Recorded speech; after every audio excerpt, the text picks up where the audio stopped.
It's a tape that we've wanted to do for some time. We have brought together some of the greatest greyhounds ever to grace the track, from Mick the Miller to Ballyregan Bon, to Westpark Mustard to Ravage again. And, do you remember this fella? Yes, it's Scurlogue Champ, one of the greatest names in the sport. He thrilled millions of punters and racegoers with his last to first performances, and he did a lot.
Here we are in the depths of the Edsing Suite. It's all in the can. 90 minutes of action featuring some of the all-time great greyhounds. I shall be looking at a couple of them, but joining us will be Neil Folds, snooker star supreme, and also one of the game's famous owners. Really does love his sport, loves his greyhounds. So why don't you sit back and watch some of the great champion greyhounds.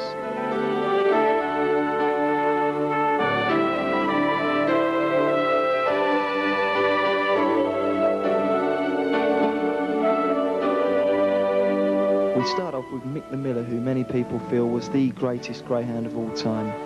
Neil went down to see Sidney Orton's son Claire at his Hersham home just near the Burr Hill Kennels where Mick the Miller was trained. Claire, we're going to ask you to go back to the old days of Mick the Miller and the days in Ireland before he ever reached the track. Apparently he was fortunate to ever get there, wasn't he? Well, I gather that he was very ill as a puppy. I'm not sure of what the reason was. Probably, I would say, in my opinion, that it was distemper, which was prevalent amongst all greyhounds because there was no real known cure, such as vaccines and that sort of thing, against it.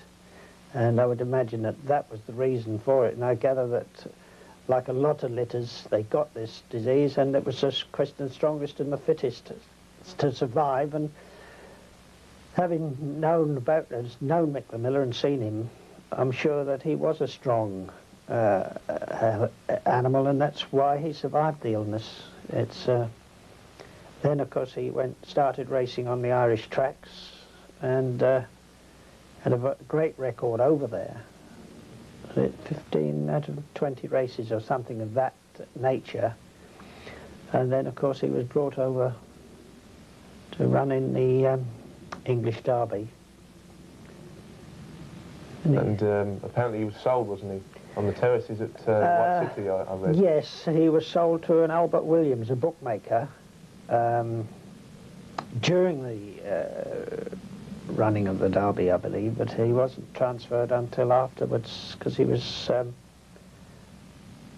owned by an Irish priest, Father Brophy, who was instrumental in having him brought over, trained by Nick Horan.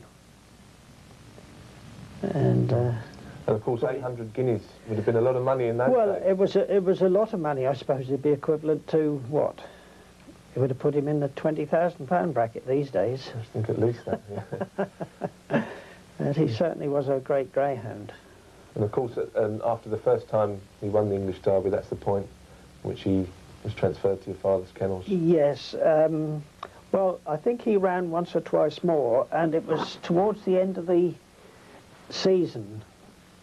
He lost his form, and I think he was trained by Stanley Biss at the time, I believe, and there was a general loss of form, and I think the people with the connections saw a chance of cutting, as they thought, cutting their losses. And of course, all the tracks in those days, they had a close season during the official coursing season. They closed down for about 3 months. So the dog had a long rest off track work, came back fresh and well. But I'm of the opinion that if greyhounds raced longer than they did, they have a curve, if you like, of form. Where they come up, they reach this peak, and they don't seem to be able to get beaten. They always run for a period of time, and then it gradually goes down again till they reach a low, and then the cycle starts again. And I'm sure that if we could run them for 6 or 7 years, you could work out this, and it would ruin a lot of these betting theories, because you could work out that such and such a dog was at his peak of his form, say from a period of through that cycle, and you know that you'd get a good run for your money all the time. And I think this is what, fortunately with Mick the Miller, his peak period was through the summer months, at the best time of the year from the point of view of winning all and getting all these races under his belt. I know when I was working with Leslie Reynolds, just something comes to mind. We were over a cup of coffee one morning at break time, and he said, "You're very lucky if you've got a Derby dog, and you're double lucky if it comes right at Derby time." And I think this is probably one of the reasons where this loss of form with the dog. Then after that rest, he started to peak again when it came to his second Derby, which fortunately there were no traumas of reruns or anything like this. Yeah, going back to that, when he won his first Derby, yes, as you just mentioned, there was a rerun. What would be the reason for that? As far as I can understand, that there was a dog was knocked over at the first bend, and this probably caused some interference among the other 3 runners. It was only a 4-dog final. In those, the first Derby finals was 4 dogs, first few Derby finals. The idea was to try and get a clean run race, but in this incident it didn't work out. Yes, of course, it's different nowadays, quite so much. Yes, so. and got with Nick being a strong dog, as he obviously was through this, he came back probably freshest of the 4 finalists, and there wasn't a lot of danger. But I'm not sure the winning distances, but he never seemed to win any of his races by very far. He always seemed to know just where the winning line was and put that spurt in. And then he went on to win the Derby again. He won it, yes, 1930, I think it was. That was the year my father trained him for his first Derby win. And was that a much more straightforward I think it was a straightforward race. I never did hear of any incidents involved in the running of that particular Derby itself, right through from start to finish. I think it was just... He was unbeaten, wasn't he? Unbeaten right through. And the more he got towards the final, I think the greater the crowd rolled into White City. And did he also go to, did he win the Cesarewitch as well? He won the Greyhound Cesarewitch. I saw him, it was one of the few times I saw him run. I saw him run through the 3 early heats, but unfortunately I had to go back to school for the final. I wasn't able to see the final. But he ran the galloping tracks, I suppose, better than the tight, small tracks. What kind of tracks would you say that didn't suit him? Well, Wimbledon didn't suit him at all. Also, my father was saying that he just could not run Wimbledon particularly. I think probably due to the sharp bends and possibly the banking on the track. That may have had some effect. But Wimbledon, I suppose, was the track that he didn't run at his best at. When you come to the big galloping tracks like West Ham, Wembley, White City, Arms Park, Cardiff, where he won the Welsh Grand National, Welsh Derby, these were the tracks that he was at his best. And didn't he get a nasty injury at Wimbledon as well? Yes, he injured a shoulder very badly. Fortunately, well, I think this was in the Laurels, but towards the end of the season, and he was rested right throughout the winter months and brought back early in the year with a view to having a tilt at his 3rd Derby. But I know wasn't exactly ultrasound he had, but heat treatment and the similar sort of lines to the physiotherapy that's given to them in these days. And it was a long, slow job because there wasn't all the laser treatment. You just had to, the old story, rest and time was the secret of that. And of course it's unheard of nowadays for a greyhound to go on for a tilt at 3 derbies. You must have been getting old by then, Claire. Yes, I think he was in his 5th year. Incredible. Yes, and 3, 4, yes, he was in his 5th year.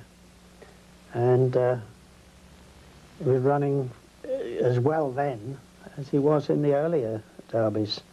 Got through to the final, and unfortunately there's still some, well, I know a father was saying that it should never have been a rerun. There was supposed to be some fighting on the 3rd bend, and in those days on the derby they had a bend steward on every bend, and the steward at the 3rd bend reported that there was interference and it was declared a no race.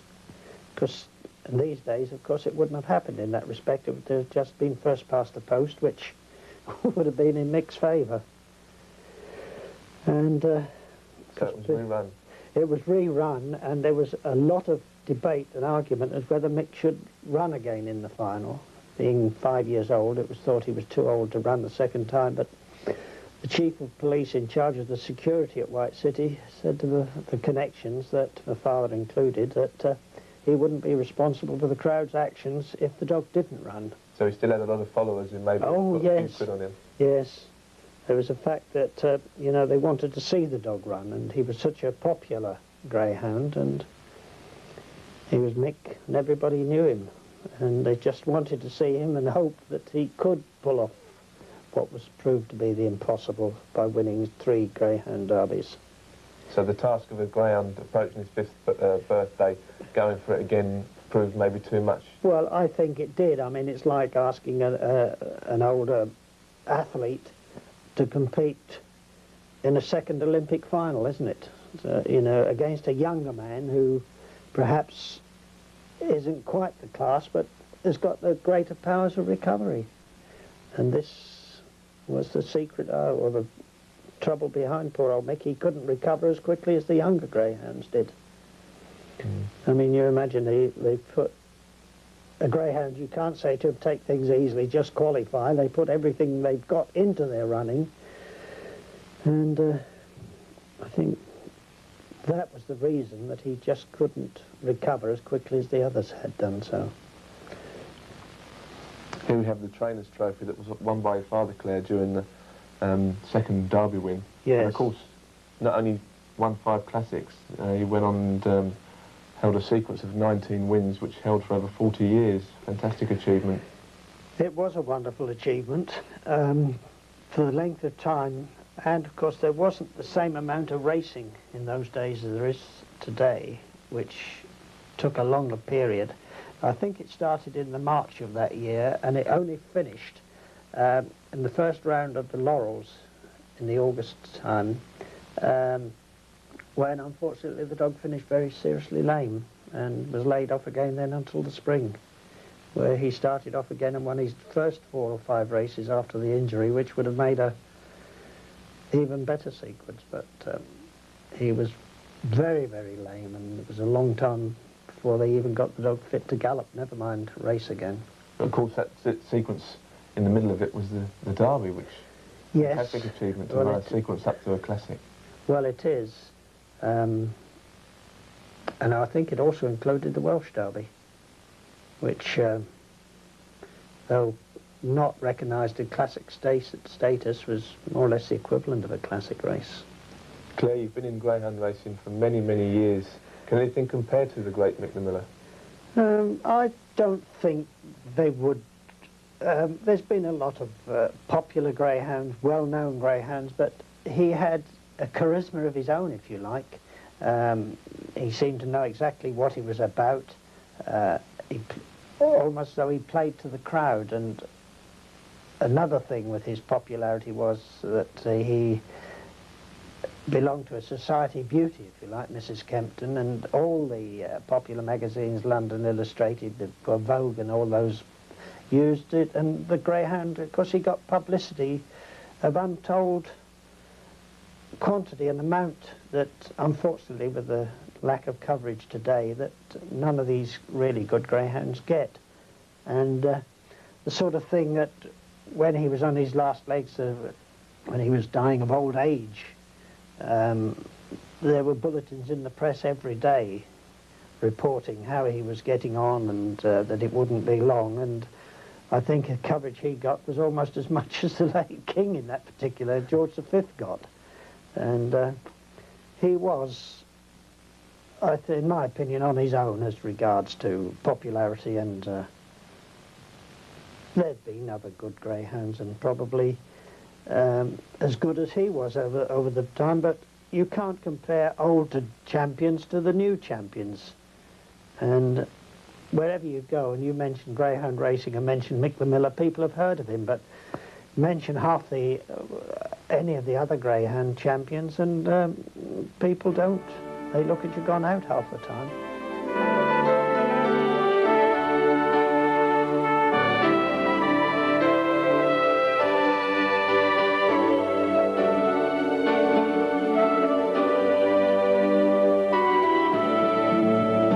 Next we feature Westpark Mustard, the only bitch on the tape. Neil caught up with Wembley trainer Tom Johnston and asked him how much the bitch cost in the first place. She was leased, as a matter of fact, for £2,500, which would have been quite a good price in those days. Cyril Young, later known as Cyril Scotland, leased her from Dave Murphy from Cork, after she did a good run round Cork, 29:30 odd, and came over for the Derby in 1974. Unfortunately, she qualified and dislocated her toe, went back to Ireland, and then she came back and went to Perry Bar. Frank Baldwin trained her for a while, got in the final of the Wood Lane Stakes at White City, and I picked her up after she ran in the final, which she got beaten in. Yes, I was going to say, we've got Cyril Scotland, the owner there. What's the story about him? Apparently you called him by a different name earlier on there. Well, apparently in Scotland in those days, he was in the banking profession, and it was a little bit, they were very conservative up there, and it was frowned upon that he was in a gambling sport, even though he'd been with greyhounds virtually all his life. Had he ever had dogs with you before? Oh yes, he had dogs with me for quite a long time, from probably the middle 60s, somewhere around there. Yeah, very good dogs. Yeah. Well, her run of victories began with an exciting short-haired victory over Mertown. Did she achieve much before that? No, not in this country. The best runs had been done in Ireland beforehand. I don't think she'd won many races before that. No. And, of course, following that, then she ran over further distances, 700 yards plus, up to distances of 800 yards. Was that an obvious decision? Yes, it was, because even though she beat Mertown, who was the Derby favourite that year, would have been the Derby favourite that year, she only caught him a short head on the line at Wembley, and it was obvious she wanted a further distance. It was 700 yards, probably plus, at that time. And of course, then she went on to break a track record over at Brough Park there, over 725 yards. That must have been an exciting evening. It was. Probably the biggest crowd in greyhound racing in that area for a long, long time. She generated a lot of interest wherever she went. Of course, yes. And then, of course, she ran up a sequence which got to 15. That was after she won a Grand Prix trial stake there at Walthamstow. And then she came in season, and that sort of maybe tossed away chances for you to take on some of the major classics with her, the stay-in classics. Was you disappointed about that? Probably yes and no. We could have ran her in the St Ledger, but she wouldn't have been fully fit. But at that time, we realised we had a chance of going for Mick the Miller's record. So after that, we decided we would go for the record. It was a little bit clinical the way we did it in those days. I was wondering about that, actually, about the record. At what point exactly would you have said where, well, hey, we've got a chance here? Round about that time, probably around about the 13th race, somewhere around there. Because the dog's about over the 700 yards, or in that area, probably could have been better in those days. Yes. And of course, following her seasonal rest, you had the task of getting her race fit quickly. Of course, you didn't have the opportunity of a pipe opener race for her. With the record on after 15 wins, presumably she had to be right. No, she did, yes. We kept her very well while she was in season. And I can't remember now how many trials she had, but she was race fit when she had her first race. I think she did a very good time when she won it. I think it was at White City or somewhere like that. She obviously, that would have given you a problem, presumably wondering maybe, did you have any sleepless nights wondering if you had got her right or whatever? Because following a seasonal rest, obviously, it would have been a good training feat for her to be spot on. Oh, you always do. You always wonder if you got it right. You never know until the day, until they've run. And of course, with the record of possibility, there must have been a lot of pressure on yourself and your staff at that point. Oh, yeah, there's a hell of a lot of pressure. Every race, it was virtually like a derby final. Yeah, I read in one of the cuttings, actually, about her that you had a 24-hour watch on the kennels, keeping an eye on her, obviously monitor her every move, because it must have been, as I say, very exciting for you. Well, every trainer's got a 24-hour watch in the kennels all the time, but when you get a greyhound that's going into a race, odds on every time, you've got to safeguard the betting public as well. So you're probably more vigilant. Tom, can you tell us how that race went on that record-breaking night at Wembley? Yeah, it was quite a day, that. A lot of pressure on everybody. The race itself wasn't a particularly good race for Westpark Mustard, or Lassie, how we used to call her in the kennels. As far as I can recall, it was only a 4-dog race. She broke slow, got into all kinds of trouble, even though there was only 3 other runners, and eventually got herself out of it, and I think she took the lead off the last bend and won quite comfortably in the end. But it was a little bit of a worry. Halfway around the track, she probably wasn't one of her best races. But a mark of her true ability, obviously, to be not quite up to her very best, but still win comfortably in the end. Yes, I would have said she ran under par, but she ran quite well in the end. Yeah, she made it anyhow, and everybody's delighted. And I think she was about 14 to 1 on that night, something like that. Yeah, very prohibitive odds, eh? I don't think many people would have backed her. But again, a mark of just what people thought about the race, obviously. It was hard to see any kind of defeat, wasn't it? At that particular time, over those kind of distances, it was. Yes, she was out on her own. Yeah, well, she was a hell of a good bitch. So with Mick the Miller's record broken, 44-year-old record that is, what followed? Went to Ireland for an invitation race at Shelbourne Park, over 600 yards, and she had a solo trial, went reasonably well, but in the racing we're talking about, Tommy Astaire won the race.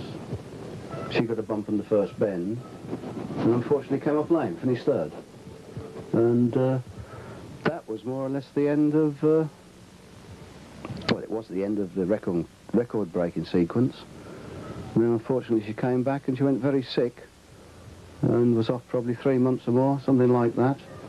And had 1 or 2 races afterwards, but definitely was not the Westpark Mustard that we knew. Very disappointing end, obviously, for yourself. Very disappointing end, and obviously she retired then and went back to the breeder, who she was leased from in the first place. That was the agreement. To her racing career, during the sequence, mostly, she must have had 1 or 2 moments where maybe things didn't go so well. Maybe you had 1 or 2 worries about 1 or 2 of the races. Yes, there was. There was one race in question, the 550 yards at Perry Bar. We didn't really want to run her there, but over that short distance, but at that particular time there was no races about. And we had to run her over the 550 yards. And of course, in those days, it wasn't easy to get races for Westpark Mustard, because you'd ring up racing offices and you'd mention Westpark Mustard for a race, and the races wouldn't fill. So we were limited. Not like it is nowadays, where they actually put on races, invitation races and something like that, just to get the dogs running round the tracks and drawing the crowds. No one was keen to come along for place money, is that what you're saying? That's right, yes. We had great difficulties sometimes. I'm sure. I could mention one or two instances, but I won't. I think discretion's the better part of valor. We'll leave it at that for now. Yeah. Yeah. It's a very unfair question, but how do you think she would have coped with the likes of Mick the Miller and Ballyregan Bon? I wish you hadn't asked me that. I don't really know. Different eras, very hard to say. Mick the Miller, obviously a good dog. I didn't see him run. Ballyregan Bob, yes, he was the tops at his time. And then, of course, you had another one in that year as well, Scurlogue Champ, who was a crowd pleaser. And I'll discuss Ballyregan Bob and Westpark Mustard. I would say Ballyregan Bob was the best dog about at that time, and I'd say Westpark Mustard is the best bitch that there's been. And I think that's the only way I can sum that up.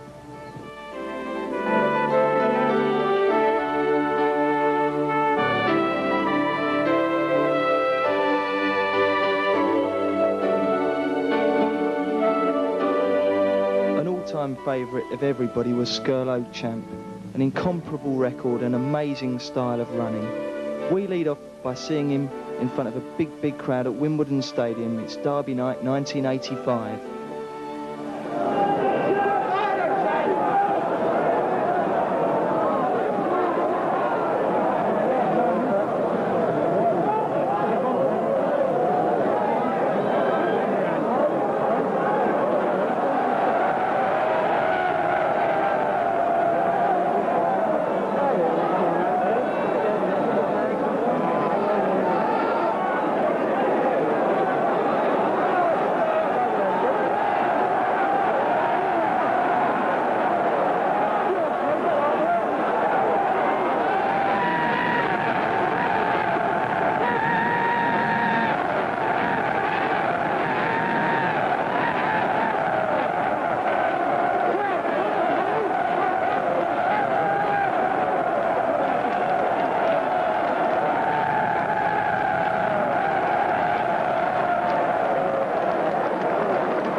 Okay, we're with Alan Lennox now, a greyhound writer for The Sporting Life. Every Friday you'll see his personality profile. Also a greyhound owner. There's Vic Snowdrop and a few trophies she's won. Alan has been going greyhound racing for a lot longer than he probably cares to remember. 1954, I think he saw his first Derby final. And we're here today to talk about a greyhound that Alan's chronicled the career of very closely, the incomparable Scurlogue Champ. Alan, you saw a lot of his races over here and you're a real expert on the dog. Could you just, before we start looking at a few of his highlights, tell us what happened to the dog before he came and made his debut in England? Well, Scurlogue Champ was born in County Wexford in Ireland. He had two races there, Wexford and Enniscorthy, which he both won. He was then, as is often the case with Irish dogs, he was put in Shelbourne Cells at Dublin. And that's where Ken Peckham from Norfolk first got his eyes on the dog. And he was bought at the sale. The figure has never really been revealed, but it's understood to be about £1,700. Now, Ken Peckham, who was a haulage contractor in Norfolk, he brought the greyhound over in May 1984, and he had his first race in front of the British public in July 1984 at White City. Now, this was a 730-metre race, and it's quite obvious that people had heard about this dog in advance, because he was back down to 7-4 on favourite. Well, suffice to say, he won the race at White City very comfortably indeed. But sadly, July 1984, that was Scurlogue Champ's only opportunity to run round White City because the track closed in September. But of course, as you know, he travelled the length and breadth of the country afterwards. That's right, it really was a remarkable career. I believe in 64 races, he was favourite in all but 3 of them, wasn't he? In the early part of his career, Alan, when did you first realise that this was a phenomenal greyhound? Well, he ran in Catford over the 718 metres, and he won so comfortably that it was almost embarrassing. But this was when people suddenly realised that this was a greyhound rather unusual in style. For a start, he never appeared to race at all during the first lap. Many people sort of thought he's not interested in racing, and they'd almost given up any prospects of winning. Suddenly, when the second lap came round, because he never ran below 655 metres during his career in Britain, but when the second lap came around, Scurlogue Champ came around too, and people knew he was at the races then.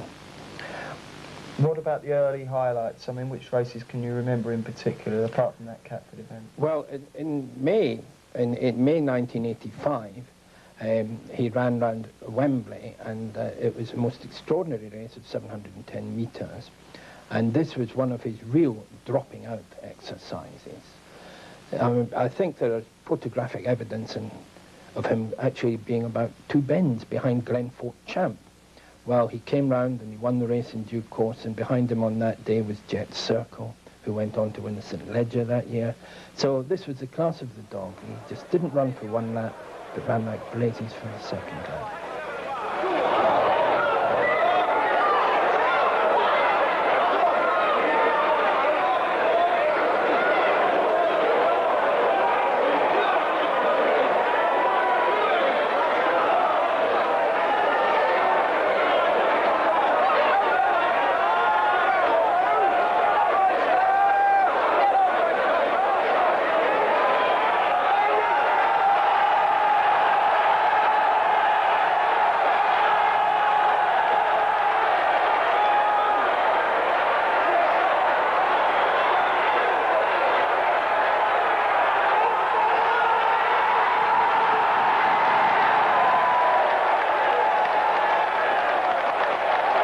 That's the thing I think it's worth mentioning, that there was a decent class of American performer at that time. There were dogs like Keen Rocket, Glen Owen Queen. I mean, they would have been top class these days, wouldn't they?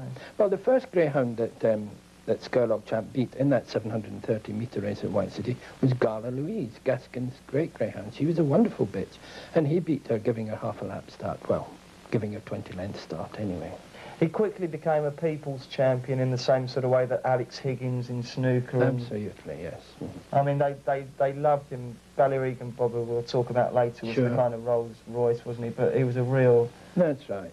First Scurlogue Champ was Alex Higgins. I think Ballyregan Bob was Steve Davis. Yeah. So Higgins had the people with him, so did Ballyregan. So did Scurlogue Champ. He had the people with him all the time. And went on, of course, to start getting some classic winners.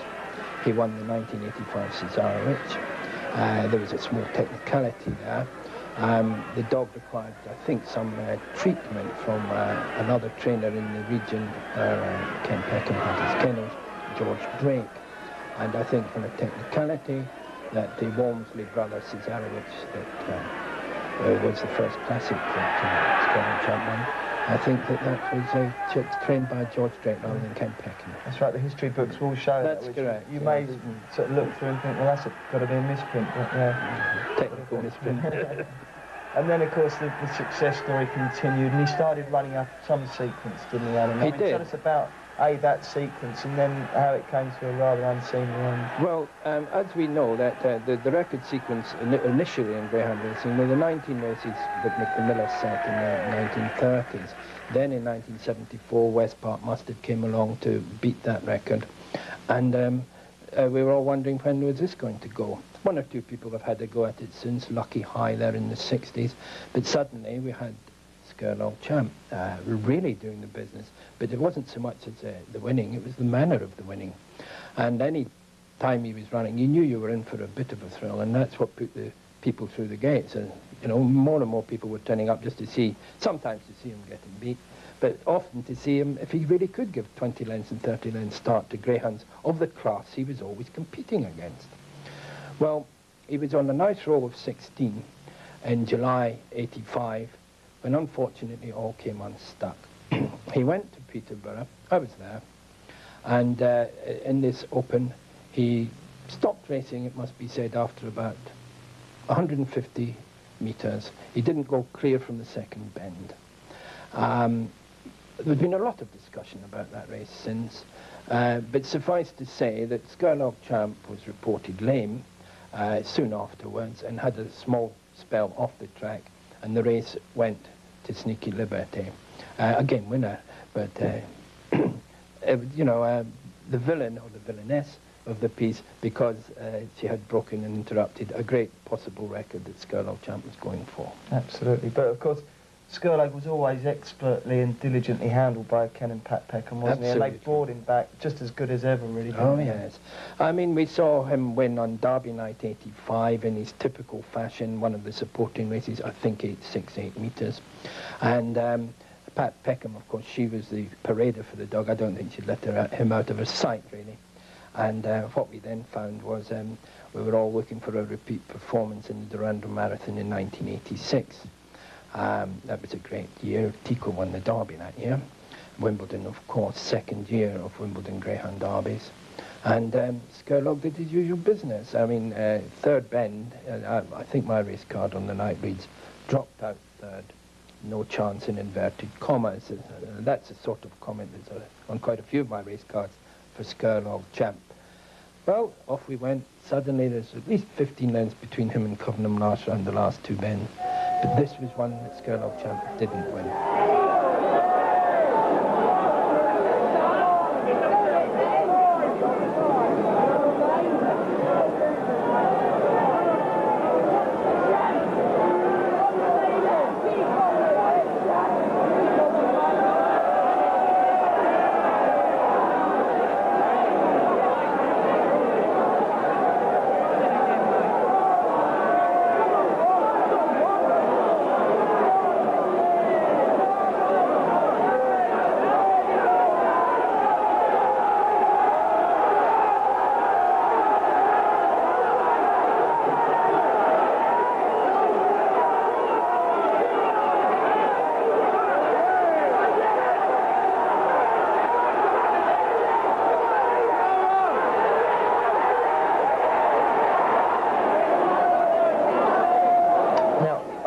Just coming up to the showdown, which we're about to talk about with Ballyregan Bon.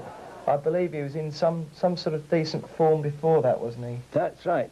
I think he won, was it 5 races with a sort of distances of 75 lengths growth between them or something. He certainly wasn't winning by short heads, that's for sure. No, that's right. I think his largest winning distance was either 18 or 21 lengths, but my memory sometimes slips, you know. But there we are. He certainly won, winning by half the track, having given them half a track start, always as usual, you know. So then we've got the showdown. Yes, that was the first time I had to queue to get into a Greyhound track in 30 years, I can tell you. Yeah. I literally queued down the steps of Wembley that day in December 1985 for the showdown. But the build-up to the race, did you think the trip gave Scurlogue Champ a chance, or did you think that it was short enough to favour Ballyregan Bon, who it was generally regarded had the better all-round speed? Well, it was amazing how these two greyhounds had to come together at this time. It's like we had Steve Ovett and racing against Sebastian Coe. We always seem to have two champions. Yes. So this call is just to make her think you tried? Yeah, that's fine. Well, you can tell Jessica that I don't know where she'll be going, and I probably won't be talking about it over the phone when I do. I understand. I'll let her know. Thanks, John.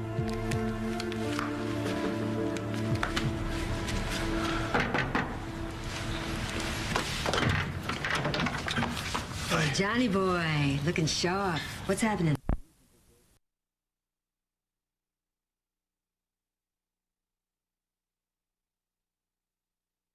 Occasion. Again, he was reported lame, but this was another race that Scurlogue Champ didn't complete.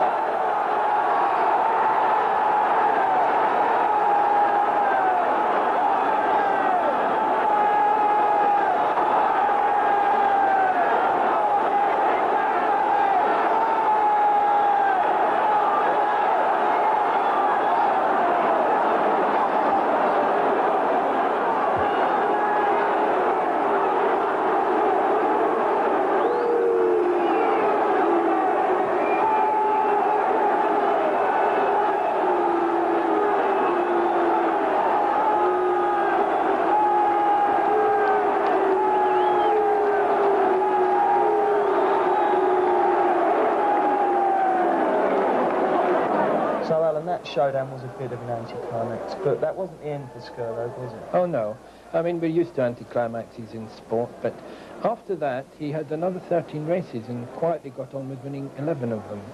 Sadly, in August 1986 he went lame at Nottingham. And that was the end of his career.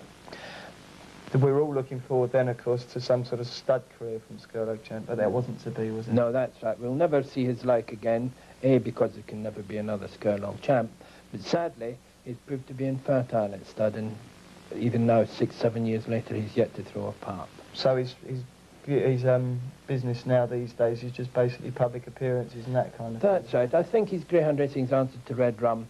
He goes round and opens fetes and shows, and the old ladies pat him on the head and things like that. So I think he's got a nice quiet retirement in front of him. What Scurlogue Champ and what Ken and Pat Peckham can look back to is a career that saw him break 20 track records, win 51 races from 63 starts, but they couldn't have made a lot of money as regards betting because he only started odds against on 5 occasions out of 63. What sort of debt does greyhound racing owe Scurlogue Champ, do you think? Immeasurable.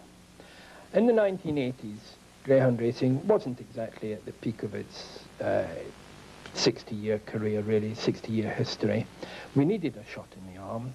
We needed people through the turnstiles, and Scurlogue Champ did almost as much as any single greyhound could do to have given that shot in the arm to an industry that should be forever grateful. And I don't think the showdown episode should be allowed to overshadow that at all. Not at all, not at all. How often are these things how often do these things turn into anticlimaxes? This was one of them, but just look at 51 wins from 63 starts. Just look at the extra thousands on the gate, and just look at the reams of paper that's been written about the greyhound, and all the interest nationwide that there has been.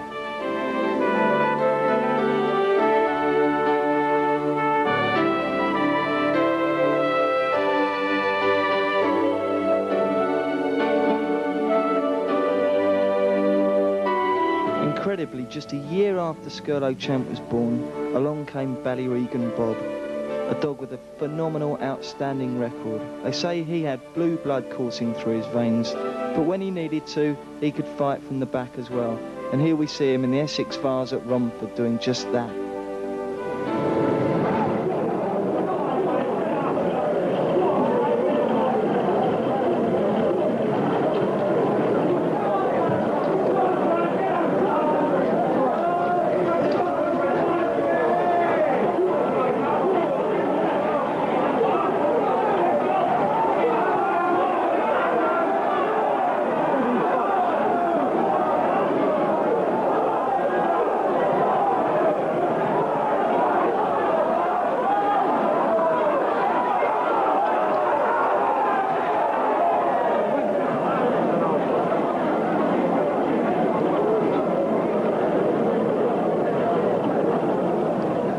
Terrific run, and one that kept his winning sequence going. I caught up with his trainer George Curtis recently and asked him if he feared Scurlogue Champ when they met in that famous showdown. Well, Scurlogue was an 8-8 marathon dog, in my opinion, the greatest probably marathon dog we've ever seen, the most exciting dog I've ever seen. But I thought over the 700, I thought we had the beating of him. I really thought we had a very good chance of beating him anyway, because if he give us 20 or 30 yards start, I couldn't see him pulling us back, truthfully. And every time I see him run, he just used to drop himself out, Scurlogue, like that was his style of running.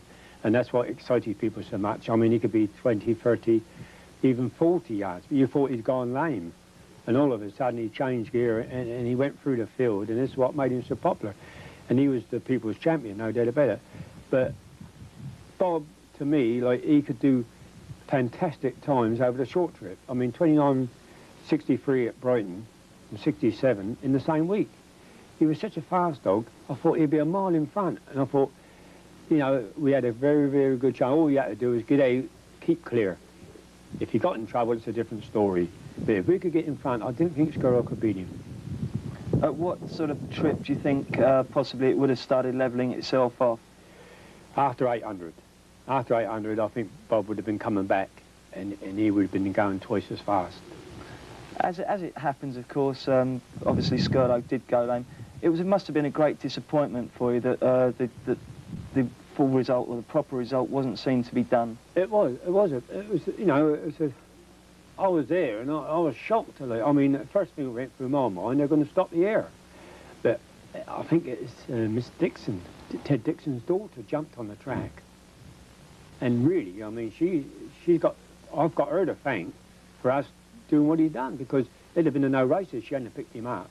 And, you know, I often, in my mind, when I see her, I always think to myself, thanks for that anyway, because she definitely saved the day, that day. But I always thought Scurlogue was so far behind, couldn't hear the air, he couldn't see the air. That's my honest opinion. You see, the crowd was about 8,000, 10,000, something like that. They were screaming. They loved the dog. But he was 30 yards behind. He couldn't see the air. He couldn't hear it. And I think he wondered what it was all about. And that's the truth. And he just got to that point, and he just stopped, and he was turning back. And lucky enough, Miss Dixon picked him up. Were you glad that Scurlogue was on the scene the same time as Ballyregan, Bob? Oh, yeah. I think it done racing a tremendous lot of good, like, you know. I mean, everybody in the game, they were all waiting for him to meet. Because I was sitting in Catford one night outside, and I could hear people as they're walking by, you know, just saying, do you reckon Scurlogue will ever meet Ballyregan? I mean, it's like Ben and Viewbank, isn't it? You know, everybody's waiting for them. It's the same thing. You know, that everybody wanted it to happen, but unfortunately, somebody's got to be disappointed, like. And I think if Scurlogue had put a finish in and got within, say, a length or a couple of lengths of Ballyregan, and then gone by him after the line, everybody would have been happy. But unfortunately, they never got a run for their money, like, and of course, there are a lot of disappointed people. No, that's right. But of course, you mentioned earlier Ballyregan Bob's phenomenal four-bend pace. I remember witnessing his lead trilogy of really, really fast runs culminating in a 31.07, which I still regard as possibly the best track record of all time. But the race against Ballintubber 1 in the Trainers' Championship in the spring of 1985, that one stood out in the memory as well. I think that was his greatest race. I think because the distance. I mean, Ballintubber 1 went back to Ireland, was a dog of the year, won 2 classics over there. He wasn't no slouch. And if you remember the race, they come out about level, and they went to the bend. Won a lot in it going to the bend. But Ballintubber 1 was a better tracker. And we ran off a bit on the second, and he must have taken 2.5, 3 lengths lead on us. And everybody thought that was it. And all of a sudden, you see Regan sort of hold him, and all of a sudden started gaining. And then as he came in the third and fourth, he started to move, and the people there went potty. That was the most exciting race, and I think probably his hardest race. And the 28.62 bears testimony to his all-round pace. Good, yeah. And then if you look back in his record and have a look at the trial sprint he did at Walthamstow, I think he did a 24.90 something, and I think the track record stood at 25 something for years. And that's over a sprint. So he could run, don't worry about that. Of course, after that, you were faced with a tough decision about whether or not to put him in the Derby. Was it a tough decision, whether or not to run in that year's Derby? Not for me, it wasn't. It was for a lot of people. The owner probably, they all dream about having a Derby winner, like. But I was more worried about him getting hurt. That's what worried me. I mean, I took him to Arringay. He lucky to come off of Arringay. He got turned around on the bend, and the sand marks were there all through the meeting. And I said to Cliff Kevin then, I said, we're going back with a sound dog. Let's think we're lucky, because he could have broke his hock. Took him to Wembley for the Blue Ribbon or something like that, and he got done again on the corner. In his early days, I took him for the Puppy Derby at Wimbledon. He got cut up twice there. But it's only because his pace was going, but he wasn't a Derby dog. I don't think he was a Derby class dog to the corner. And he was getting trouble. And I said, if we can only get him round the 6 bends, he won't meet that class of dog. And then when he starts to get, I said to Cliff, I said, yes, he dog, you do times they've never seen before. Once he gets going, I said. And you know, he thought at the time, he was so downhearted, and he thought, yeah, you know, it's got to come. But it did come. And I knew in my mind, I knew what the dog could do if I could only get him round the extra bend. Because every time I see him run with class dogs, he was in the middle of them. And you can't keep on getting drawn trap 6 every night, can you? See, so what I did, and I'd do it again if I had the same chance. Because if it had been White City, I'd have gone. White City, yeah, take them on, have a go. Could have got nice long straights, you've got a chance to show your pace.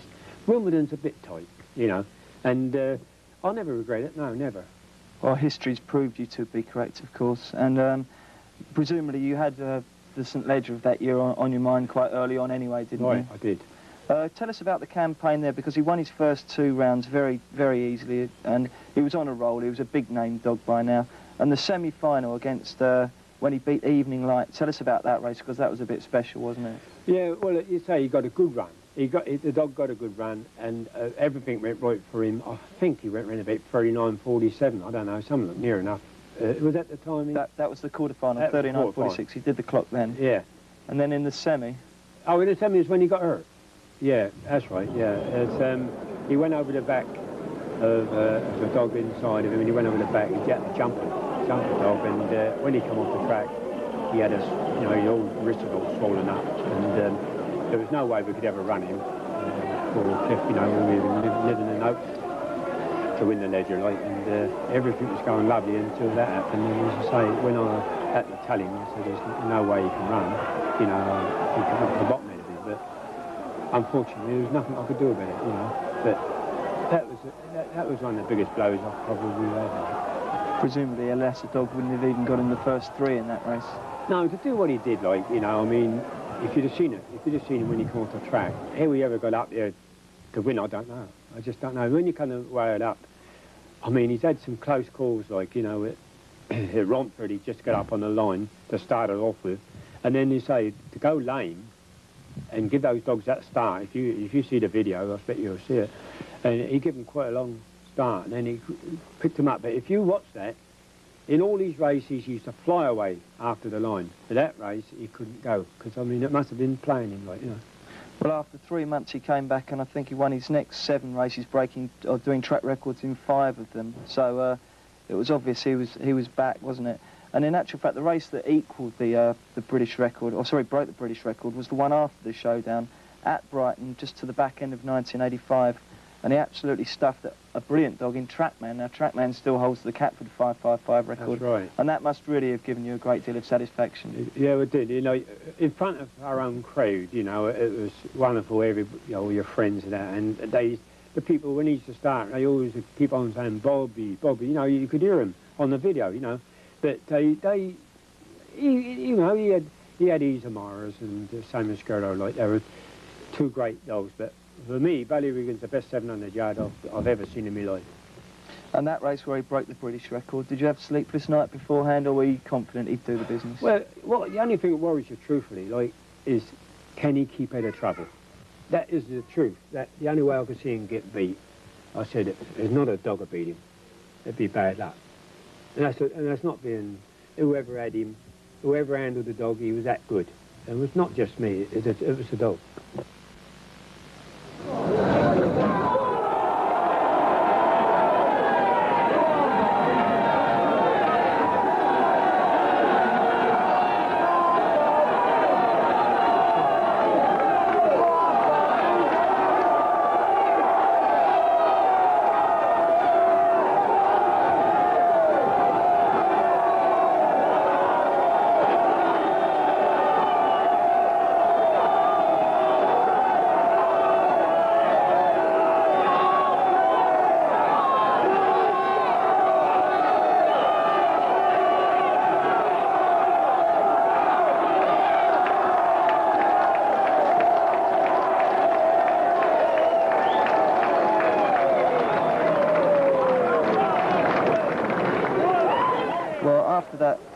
You picked your races sparingly over the next 12 months to build him up to that great record of Joe Dumps. And the night when it was all going to happen was back at Hove again in front of your home crowd on the 9th of December 1986. The news cameras were there, it was broadcast nationally.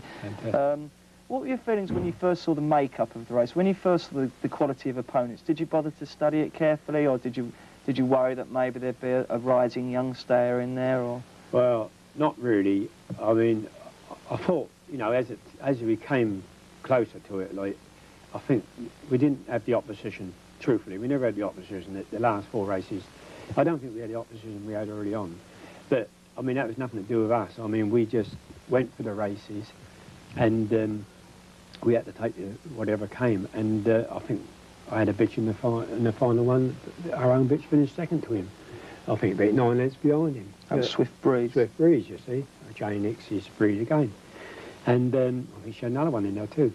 finish third or something. But anyway, old Jane, she breeds a few good ones, and I say that he won on merit, no doubt about it. But the opposition won as good as well it could have been. But unfortunately, the dogs weren't a beat. There was a bitch coming up, I think it was Westmead Move. That was the one we were worried about. She wasn't available at the time. I would have been a bit worried if she'd have been there. Because she'd won the Grand Prix and the gold collar of that year. Yeah. Where did you watch the race from? I watched it from up in the restaurant. Because, you know, we were having a party there. Like, I was with Cliff, actually. And once he struck the front, like, you know, we didn't have much worry about then. But up until then, like everything else, it's always been clever afterwards. But you always got that little feeling in case something happens. Misses break, dog hits him, bang. You know, but once he got clear, I mean, I'd never had no fears. And what was the feeling like when he was out on that last lap on his own? Oh, fantastic. We were going potty out there. Well, you see on the old videos, me and Cliff were jumping up in the air, shouting. It was just like going through the crowd, you know, with minders, you know, getting you to the track, like, you know, it was terrific. And everybody, you know, wishing you luck and all, it's great, you know. It was a great thing for racing.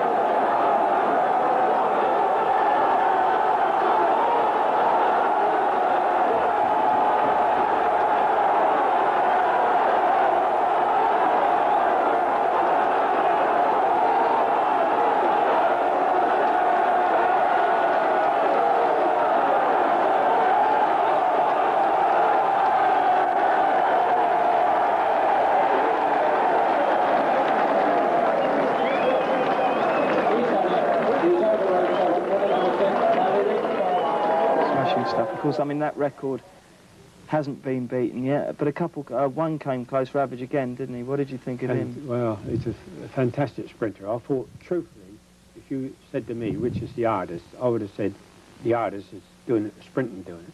How the hell he ever did 31, I don't know, 32 or whatever it is, 30 or 31, one of those something like that. How he ever did it, I don't know.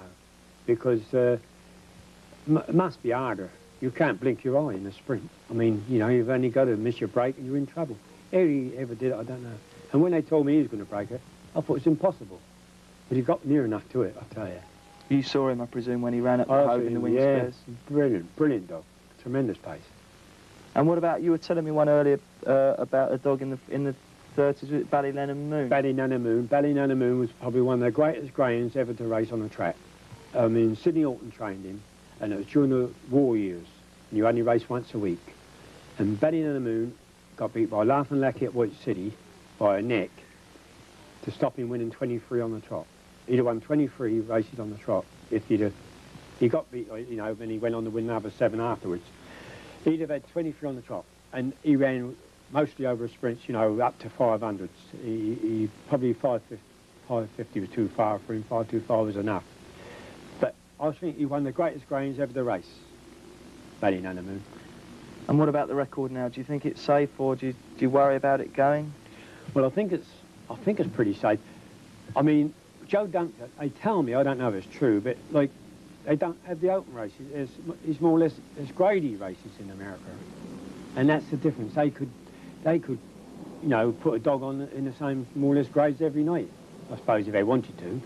But with us, we took on all comers. That's the difference in England. I mean, you know, you don't pick your races. You enter and hope you get a good race. But we could have got beat. But as it turned out, he had that extra bit of pace to just get in there in time.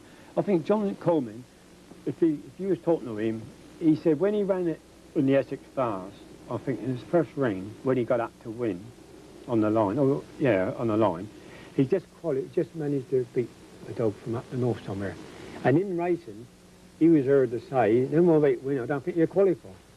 And that's how far he looked. It didn't look like it was possible for him to do it. But he had that extra gear. A bit of a Rolls Royce, wasn't he, George? Yeah, the greatest greyhound for me, like, I'd never get another greyhound. I mean, Yankee Express for me, was the greatest competition dog I ever trained. I mean, what he did was unbelievable. You know, he won 3 classics, the Pall Mall, the William Hill Lead, and he was the greatest greyhound probably, you know, for competition. I'll never get another dog like him. But Ballyregan had extra gear. That was what made him, and whoever had trained him would have done well with him, because he was that much faster than any other dog running.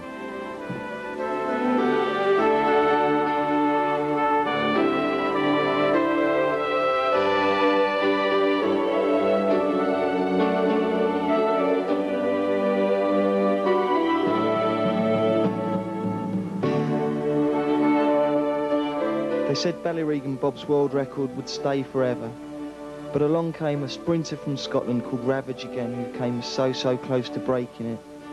One of his 29 straight wins came here at Sunderland. That blistering early pace we can see bring him another track record.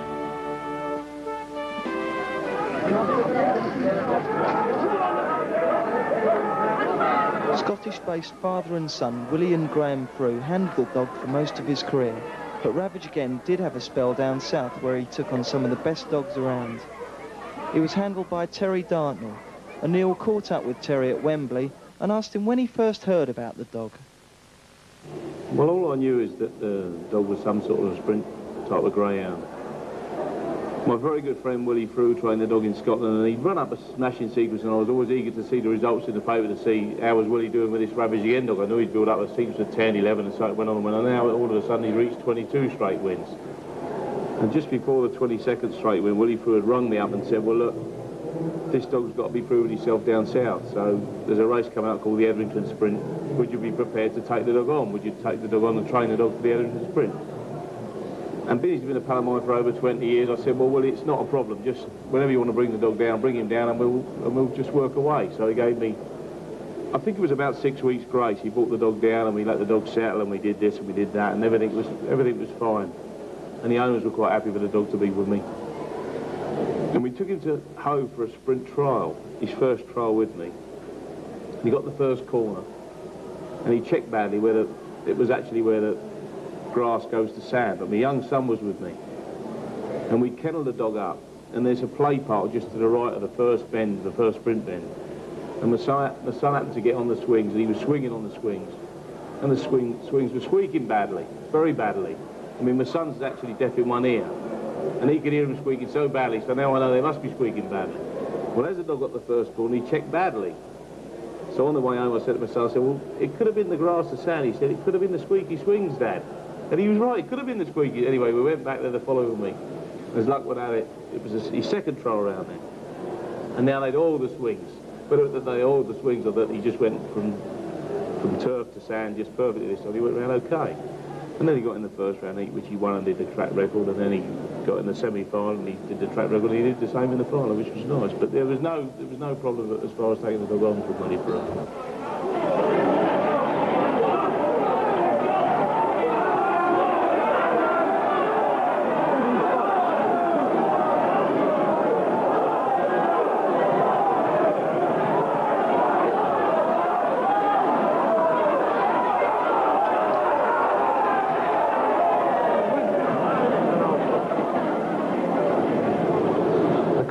Running up a sequence of 22 wins up north, a lot of people had said that he hadn't beaten much, and of course he was in line for a possible go at Ballyregan Bob's record, and they said that he hadn't taken on quality opposition. How do you feel about that, sir? Well, the fact of the matter is that he won 22 sprint races on the trot before I got the dog. Now this must be some sort of greyhound. He's beaten whether they're good dogs, bad dogs, or what sort of dogs. He's run on different services, behind different hares, on different tracks. I mean, he'd even gone over to Clonmel and won 2 races at the festival meeting, which in itself is some sort of thing to do, to take a dog from England, or Scotland as it was, and to win races in Ireland and then come back over. That was some sort of feat for the dog. The dog was a phenomenon. There's no shadow of a doubt, in my mind anyway. In my mind, I don't think the 29 straight wins will ever be beaten. Sprinting this is. And of course, when he went and won the Edrington Sprint, he beat the likes of Drew's John O and the cream of the sprinters, really. Did you feel that he'd answer some of his critics then? Well, surely. I mean, when he did the track record, I mean, there was another good little sprint dog in that race called Pop Swing. That was a very dog that came down from Sheffield, I believe. And that was a very good type of sprint dog. I think it won round Wembley in 1612, I believe, somewhere around about there. And that was a very, very, very good sprint dog, and he'd beaten that through his John Joe. I mean, he was the only other dog, I think, in the farm that was unbeaten. And it was a bit of a match in the farm, but it never turned out that way in the end. Once this dog's feet touched the floor, the dog was away and gone, and surely he answered his critics by just doing that. And of course, did you find him a good dog to train, Terry? Because the dog was a magnificent dog to train, as I found most of the real special dogs that I've had to train. Most good dogs, they just do it always. He was very good at the temperament that he had. He was very good with exercise. He was good to eat his grub. He was good with, when he was being handled, you could do whatever you wanted to the dog. He was a very, very nice dog to handle. I mean, in actual fact, the dog, people don't know that haven't been very close to the dog, but in actual fact, this dog had a broken tail, just about 3 or 4 inches from the base of his tail was broken, and he had a dislocated toe on the back. Now, he's done that, I mean, they're just old injuries, whether he contracted them when he was a pup, probably. I mean, he always had them when Willie Frew had them, and he always had them when I had them. So, I mean, he's run and done that winning with these injuries that were visible. So he's some sort of ground, and I mean, it's just, I'd love to see him come along again. I don't think he ever will, but I'd love to see a dog of his calibre come along again. Just for the racing game more than anything. Well, you're a Wembley trainer, Terry, and another Wembley trainer, Tom Johnson, at the time, had Strange Dilly, another top-class sprinter. Now, that was the only dog that Ravage again never beat, for the simple reason they never actually met. How come they never met, although they were both, like, at the same track at the same time? I think the situation was that when Ravage again was doing his best running, I think Strange Dilly was sidelined with some sort of lameness, and vice versa. When Strange Dilly started to do his running, Ravage again was sidelined with lameness. I mean, he had a shoulder injury which he contracted after the Edmonton Sprint final. He trialled him at Wembley and he damaged the shoulder. Now, the original idea was for the dog to go back now to Scotland. How can I send back a dog that, if the dog's come down to me sound and won his races, now I can't send a dog that's lame back there. So I said, now leave the dog with me and we'll get the dog spot on and then he can go back. It's not a problem then. And I kept him off, I think, for about 8 or 9 weeks. Now, something after that 9 weeks he did, which people don't really realise what the dog did, but I tried him at Wimbledon. He had a 252 at Wimbledon. Now, the Wimbledon clock for 252, I believe, is a 10-year-old clock, and Dies of Moth has got this 10-year-old clock. Of 1508, I believe. It might be 1506, 1508. I think it's 1506, maybe. Ravage again went to the boxes before racing in a trial after being off 8 weeks with a shoulder and recorded 1502. I mean, he smashed the 252 clock after being off for 2 months. And then now he's okay. The shoulder must be, I mean, the shoulder was perfect after that trial.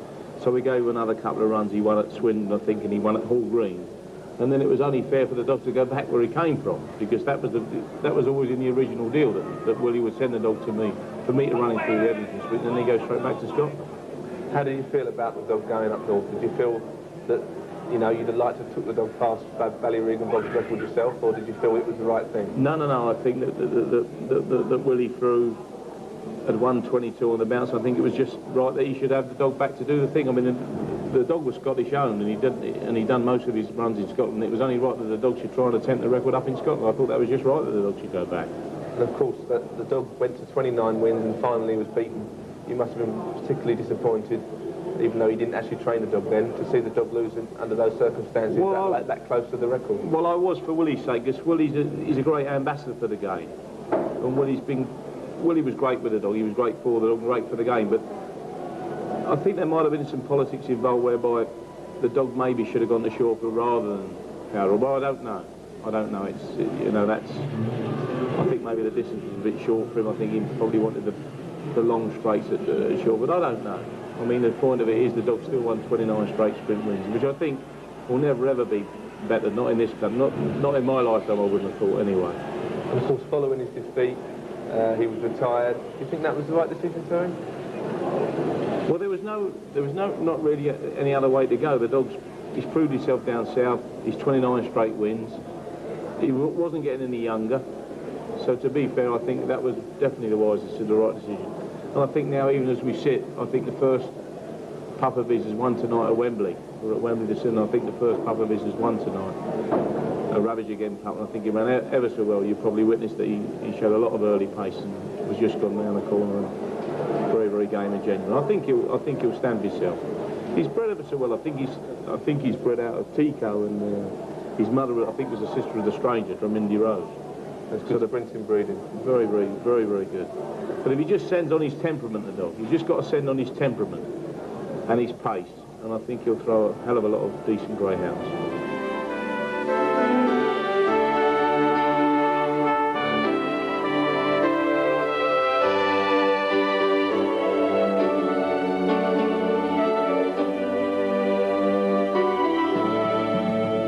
We look at a dog who really was the king of the independents. Springwood Mickey ruled on the flapping tracks for years. His record's legendary. You won't find official details of it anywhere, but any flapping man will tell you he was the best. We can see some of his races coming up. Apologies in advance for the quality, but it's worth seeing. He really was a fast animal. Just before Mickey retired, Clive Lawrence of the Greyhound Month visited Eric Jeffrey's Yorkshire kennels and asked the proud trainer how he acquired the dog. Well, he originally came from Ireland. I got to know a chap called Jerry Leach, who I think is a steward there, and I asked him, I said, if you see any decent dogs about, you know, just let me know. And he rang one day to say that he'd seen this one trial, you know, and it hadn't had a race. He'd just seen it trial, and would I be interested? And I said yes, so I bought it. Just on that, with no races at all. And when I first got him, he just ordinary. He didn't grade anyway. When I took him to Castleford to grade him, he didn't grade the first week. I remember what he did. He did about, I think it was 1770 or something like that. But then he started improving from there on, you know. And of course, as he got more and more, you get more and more excited as he was running faster. And it's just carried on from there. And was there a particular time or an age when you suddenly thought this dog is something special? Not really, no.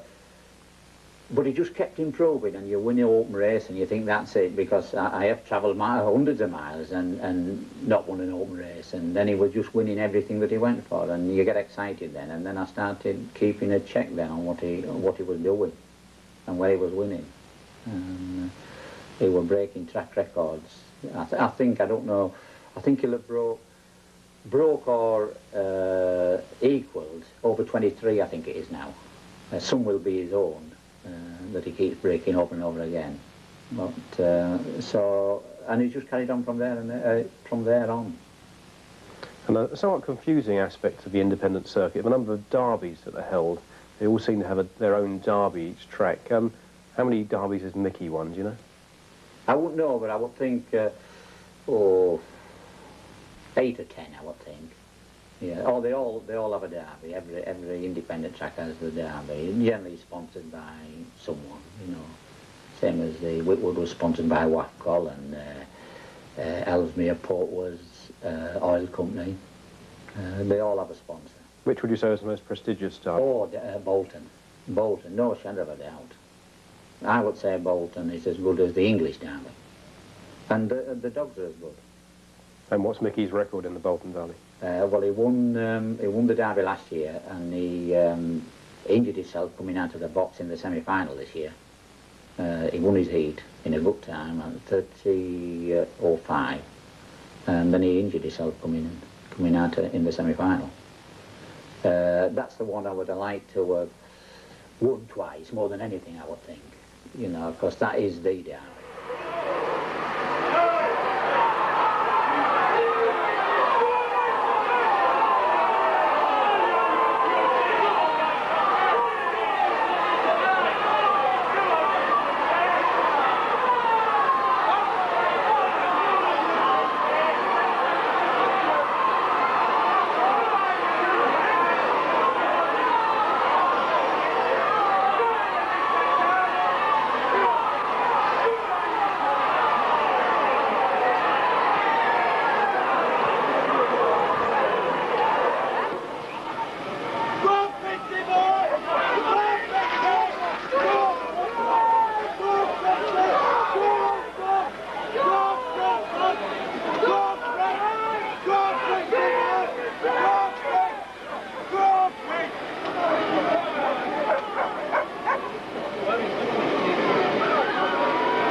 question I must ask, really, is the main difference that the general public think about between independent racing and NGRC racing is the fact that you don't have to run your dog in any particular name. Now, what are your thoughts about running dogs in different names at different tracks? Well, I would be all for running them in the proper names at every track. I'm all for it, but it's done. You see, the NGRC dogs couldn't run on the independent tracks in their proper names as they are now, or they'd be warned off. And on a lot of occasions, you change the name to try and get a bet on the dog. It isn't often the work because the people in the independent know every dog that's on the track. It's not easy to do. Do you gamble? Very little, very little. I do have a bet sometimes. I had a bet at Whitwood, at Mickey. I got 2-1 because we put him in as a dog called Alpine for the first heat. But people knew him within 2 or 3 minutes. But it does bring a big crowd to all the independent tracks. Wherever he's running, it brings a crowd. And would you say Mickey was the best dog you've seen? I would say, yes, I would say he's the best dog I've seen. Springwood Mickey is now standing at stud at Pam Heisman's kennels, and who knows, maybe one of his pups learn enough respect to join him on this list of our 6 chosen champions.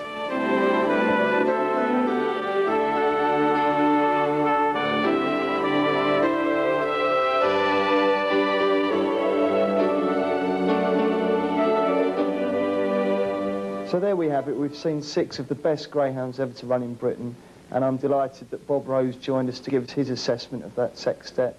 Bob Rowe, of course, Britain's top racing manager. Mick The Miller was certainly before your time, but the rest, apart from Springwood Mickey, you would have seen. Give us the relative merits of, say, middle distance-wise, Mick The Miller against some of the more recent top middle distance dogs we've had. Well, obviously, Bruce, as you say, it's a very difficult thing to sum up, in as much as Mick The Miller so many years ago, and the times, of course, in recent years have improved dramatically. But nevertheless, Mick The Miller had a marvellous record. Is the one name that is synonymous with the greyhound racing industry, is a household name even now. And his achievements of winning 2 derbies and, in fact, winning a 3rd, which had to be rerun, puts him right at the top of the all-time greats. It would be difficult to compare really anything with that record. Patricia Hope, of course, won 2 derbies, which was an achievement in itself, marvellous performance. But I think Mick The Miller will be a famous name as long as greyhound racing exists. And then we saw some cream sixpence, Westpark Mustard, the star of the 70s, followed by Scurlogue Champ and Ballyregan Bon. I mean, is it easy to compare those kind of dogs?